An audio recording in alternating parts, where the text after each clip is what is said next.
नमस्कार दोस्तों, कैसे हैं आप सब। तो स्टार्ट करते हैं आज की वीडियो। जैसा कि आपने लास्ट में देखा होगा, मैंने आपको लाइंस एंड एंगल्स के जो बेसिक्स हैं वो बताए थे। आज से हम करेंगे स्टार्ट इस चैप्टर की एक्सरसाइज। एनसीईआरटी क्लास 9th की मैथ्स पढ़ाई जा रही है यहाँ पे आपको, और लाइंस एंड एंगल्स चैप्टर 6 में आता है। तो आज से हम करेंगे कुछ क्वेश्चंस जो आपकी एनसीईआरटी बुक क्लास 9th, ये आपके पास बुक होगी, इससे क्वेश्चंस करेंगे। चलिए, तो फर्स्ट क्वेश्चन देखते हैं दोस्तों, क्या कह रहा है इसके अंदर। मेनली क्वेश्चंस जो यहाँ पे आते हैं वो डायग्राम बेस्ड आते हैं। तो फर्स्ट क्वेश्चन में जो डायग्राम दे रखा है मुझे,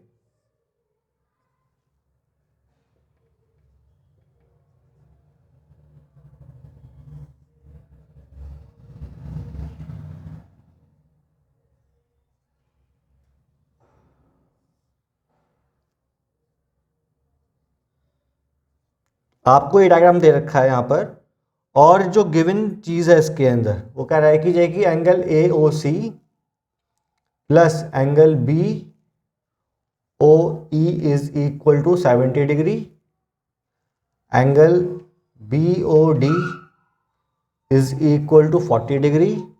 find angle B O E and reflex angle C O E. तो क्वेश्चन में आपको सब चीज़ दे रखी हैं। यहाँ दे रखा है आपको क्या, कि ये दो लाइन है ए बी और सी डी आपस में कट करते हैं ओ पॉइंट पर, ओ से ही एक लाइन और गई है ओ ई। गिवन है कि एंगल ए ओ सी, ये एंगल ए ओ सी है, और बी ओ ई, ये एंगल बी ओ ई है। इनका सम दे रखा है 70 डिग्री। ठीक है, ये गिवन है आपको। इसके अलावा दे रखा है बी ओ डी, ये वाला पार्ट जो है ये दे रखा है कितना आपको, it is 40 degree. You have to find a B O E, ये कितना होगा वो फाइंड करना है मुझे। रिफ्लेक्स ऑफ सी ओ ई, जो सी ओ ई है इसका रिफ्लेक्स फाइंड करना है। अगर आपने मेरी वीडियोस पहले देखी होंगी तो आपको मालूम होगा कि रिफ्लेक्स का मतलब होता है कि जो एंगल जिसका रिफ्लेक्स निकालना है आपको, अगर उसको हम कर दें -360 डिग्री से तो हमें रिफ्लेक्स मिल जाता है, रिफ्लेक्स मिल जाता है उस एंगल का। तो आते हैं इसके सॉल्यूशन पे दोस्तों, आते हैं सॉल्यूशन पे। तो हमें साफ साफ दिख रहा है कि A O B is a straight line, A O B is straight line, और स्ट्रेट लाइन के जो एंगल का सम होता है वो होता है 180 डिग्री। मतलब ही होता है स्ट्रेट लाइन का कि देखिए 180 डिग्री है, तो इस पर जितने भी एंगल्स आएंगे उनका जो सम आएगा वो कितना आएगा, इट कम्स 180 डिग्री। तो ए ओ बी लाइन पर जो एंगल आ रहे हैं वो एक ये है और एक ये है और एक ये है। इसका मतलब है कि angle A O C plus angle C O E plus angle B O E, इनका सम कितना आना है दोस्तों, इनका आना है 180 degree. Angle A O C plus C O E plus B O E, इसका सम कितना आना है 180 डिग्री। अब यहाँ पे साफ साफ दे रखा है मुझे गिवन में कि ए ओ सी और बी ओ ई का सम कितना है 70। मतलब कि ए ओ सी और बी ओ ई का सम कितना दे रखा है मुझे 70, रख देते हैं value. 70 degree plus angle C O E is equal to 180 degree. तो angle C O E is equal to 180 minus 70, it comes 110। कितना आएगा ये दोस्तों, 110। क्या ये हमारा आंसर है? ये हमारा आंसर नहीं है। हमें निकालना है reflex of angle C O ई, हमें निकालना है reflex of angle C O E. तो रिफ्लेक्स एंगल सी ओ ई जो है वो हो जाएगा 360 माइनस 110। इसका मतलब है 0, 5 और 2। तो आंसर आएगा reflex angle C O E that is 250 degree. आपको निकालना है बी ओ ई कितना होगा, बी ओ ई कितना होगा। तो दोस्तों सी ओ ई हमारे पास आ चुका है, साफ साफ दिख रहा है यहाँ पे, साफ साफ दिख रहा है यहाँ पे कि जो सी ओ डी भी एक स्ट्रेट लाइन है, सी ओ डी इज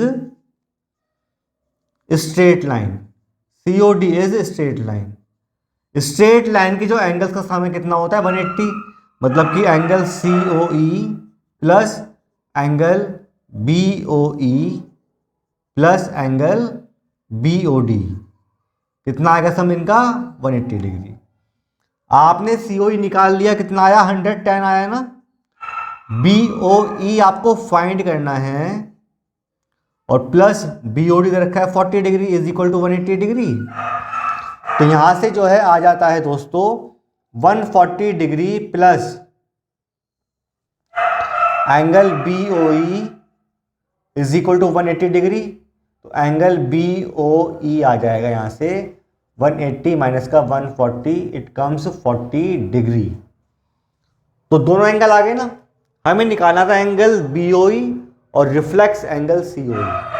तो reflex angle C O E आ गया 250, सी ओ ई आया 110 और बी ओ ई आ गया 40 डिग्री। तो उम्मीद करता हूं कि जैसे ये जो इसका सॉल्यूशन समझ में आएगा आपको। अगर आपने बेसिक पढ़ लिया ठीक से, 5 वीडियोस हैं बेसिक की दोस्तों, आप यकीन मानिए लाइंस एंड एंगल्स जो है बेसिक होता है ज्योमेट्री का। और ज्योमेट्री इतना इंपॉर्टेंट टॉपिक है, 9th में तो है ही है, 10th में भी आएगा। इसके अलावा जो है अगर आप कोई कंपटीशन की तैयारी करते हैं लाइक एनडीए हो गया, उसके अलावा आप एफ कैट का एग्ज़ाम हो गया, जो भी वनडे एग्ज़ाम्स होते हैं, आईआईटी जेई और ये एडवांस को छोड़ दीजिए, जो भी वनडे एग्ज़ाम्स हैं, एनआईएफटी का एग्ज़ाम होता है निफ्ट का, ठीक है, तो इन सब में जो है ज्योमेट्री के क्वेश्चंस पूछते ही पूछते हैं। तो आपको ज्योमेट्री अपनी स्ट्रांग रखनी है अगर आपको इन कॉम्पिटिशन्स में आगे रहना है तो।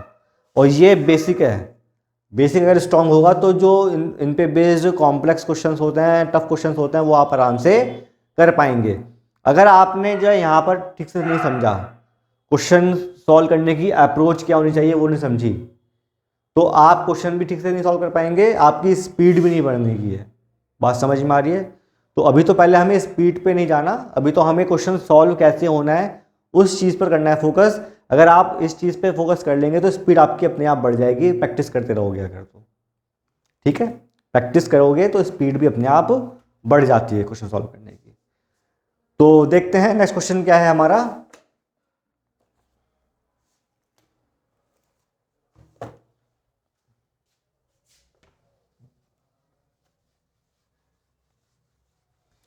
क्वेश्चन नंबर 2, ये क्वेश्चन नोट कर लेना दोस्तों, कॉपी पेन लेके बैठिए और जो है जो ये सॉल्यूशन है अगर आपने नहीं करे हैं या समझ में नहीं आ रहा आपको कहीं भी पढ़ने के बाद, तो आप ये क्वेश्चन नोट कर सकते हो। फिर भी कोई दिक्कत है तो मुझे कमेंट के माध्यम से अपना विचार प्रकट कर सकते हो। चलिए क्वेश्चन नंबर 2 देख लेते हैं।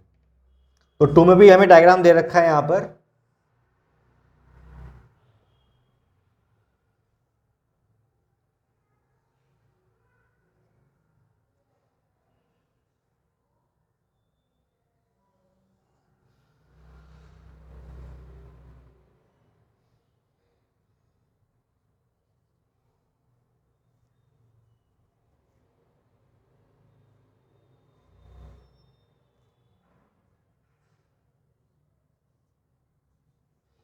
दोस्तों डायग्राम ड्रॉ करने में थोड़ा टाइम लग रहा है, तो ये डायग्राम दे रखा है आपको। यहाँ पर साफ साफ दिख रहा है कि जो है एंगल पी ओ वाई वो 90 डिग्री है, ए रेशियो बी जो है वो 2:3 है। हमें सी फाइंड करना है, सी फाइंड करना है, या ये आपका एंगल सी है, ये आपको फाइंड करना है, ठीक है। तो इस क्वेश्चन में साफ साफ दिख रहा है मुझे कि एंगल पी ओ वाई जो है वो 90 डिग्री है, ए और बी का रेशियो 2:3 दे रखा है, हमें सी फाइंड करना है। दोस्तों सेम कॉन्सेप्ट लगाएंगे यहां पर भी। यहां पर आपको दे रखा है कि जो एक्सो वाई है इज अ स्ट्रेट लाइन, वो एक it is a straight line, ठीक है, ये एक स्ट्रेट लाइन है।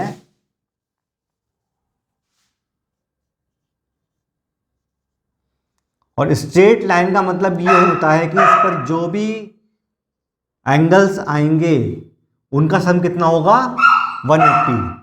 तो एक्स ओ वाई में जो एंगल आ रहे हैं वो आ रहे हैं angle X O M plus angle P O M plus angle P O Y, ठीक है, ये आ रहे हैं।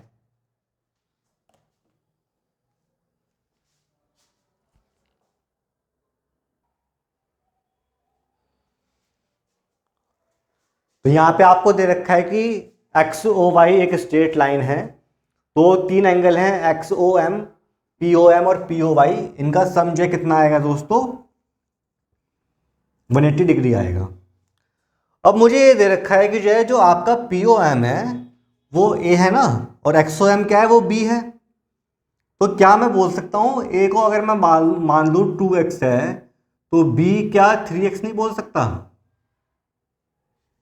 भाई आपको ए और बी का रेशो दे रखा है 2:3 है ना, तो अगर ए 2x है तो बी 3x नहीं हो सकता? हो सकता है।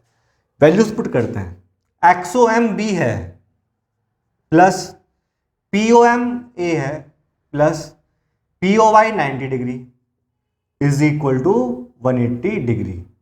यहां से a प्लस बी आ जाएगा 90 डिग्री, a आएगा 2x plus B 3x is equal to 90 degree. 90 कैसे आया ये? 90 जब इधर लेके जाओगे तो माइनस में आएगा, 180 माइनस 90 इज 90 डिग्री। बहुत बढ़िया। तो 3 plus 2 is 5x is equal to 90 degree, x is equal to 90 upon 5, 5 1 जा 5, 5 1 जा 5 एंड 5 8 जा 40। तो x की वैल्यू आ गई 18 डिग्री। तो यहां से मैं a निकाल सकता हूं, a इज 2x, तो 2 multiply by 18 means 36 and b is 3x, तो 3 मल्टीप्लाई बाई 18 इज 54 डिग्री। मुझे निकालना है c। तो दोस्तों b प्लस सी क्या 180 नहीं होगा? b प्लस सी क्या 180 नहीं होगा? क्यों होगा? क्योंकि दोस्तों b और c मिलकर बना रहा है एक स्ट्रेट लाइन और वो 180 की होती है। तो यहां पर जो है साफ साफ मुझे दिख रहा है, यहां मैं सॉल्व करता हूं इसको, कि b और c मिलके 180 होगा और b की वैल्यू है कितना 54 plus c is equal to 180 degree. तो c आता है यहां से 180 माइनस का 54, आंसर आएगा 6 बचा 126 डिग्री। तो c की वैल्यू आ जाती है यहाँ पे 126 डिग्री। यही आपको निकालना था। तो उम्मीद करता हूँ बहुत टफ क्वेश्चन नहीं है, केवल आपको समझना है और उसको ठीक से इंप्लीमेंट करना है। चलिए देखते हैं नेक्स्ट क्वेश्चन क्या कहता है।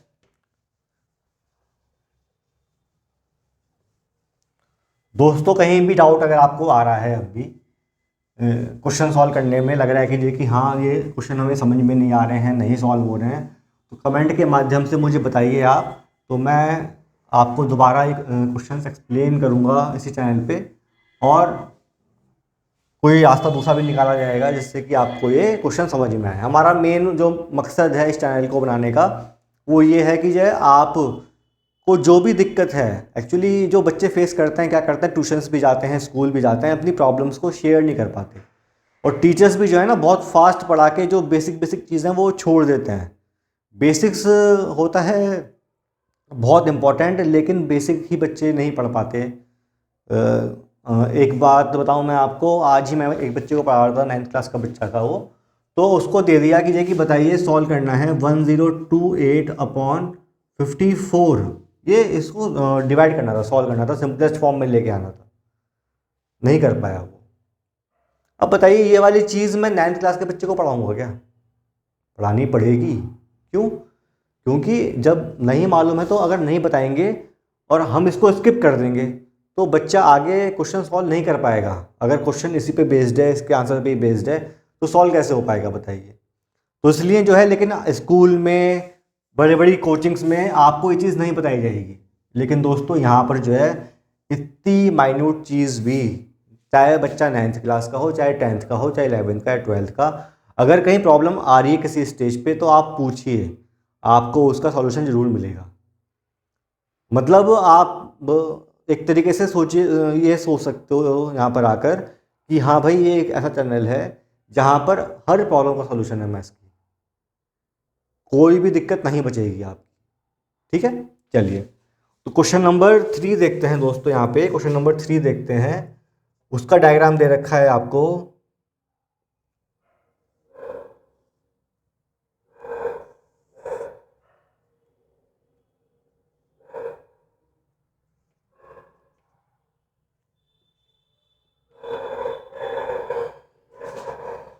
तो यहाँ पे आपको गिवन है, इस क्वेश्चन में आपको गिवन है क्या, कि angle P Q R is equal to angle P R Q, ये गिवन है आपको। देन जो हमें प्रूव करना है, टू प्रूव में क्या आएगा, जो प्रूव करना है हमें कि angle P Q S is equal to angle P R T.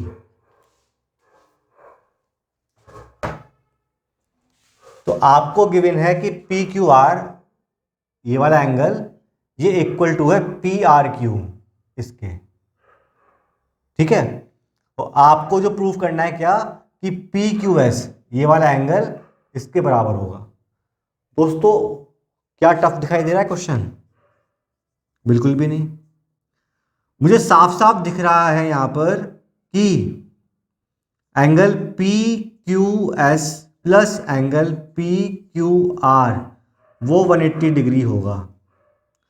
Similarly angle P R T plus angle P R Q वो भी 180 डिग्री होगा। होगा?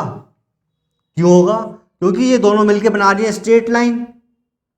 भाई पी क्यू एस और पी क्यू आर मिला के क्या बनता है, एक स्ट्रेट लाइन बन जाती है ना।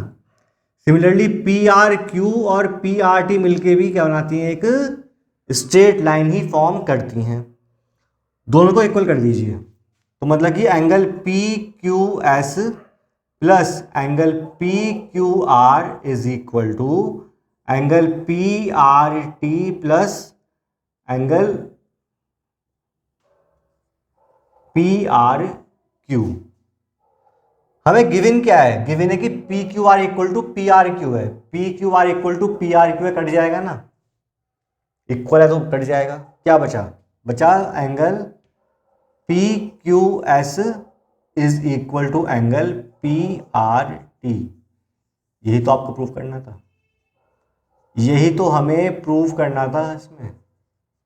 तो 2 लाइन में क्वेश्चन सॉल्व हो जाता है। तो दोस्तों इस तरीके से क्वेश्चन एक्सरसाइज में दे रखे हैं, आप क्वेश्चन और सॉल्व करिएगा। आपको दिक्कत अगर आती है तो मैं आपको बताऊंगा। आज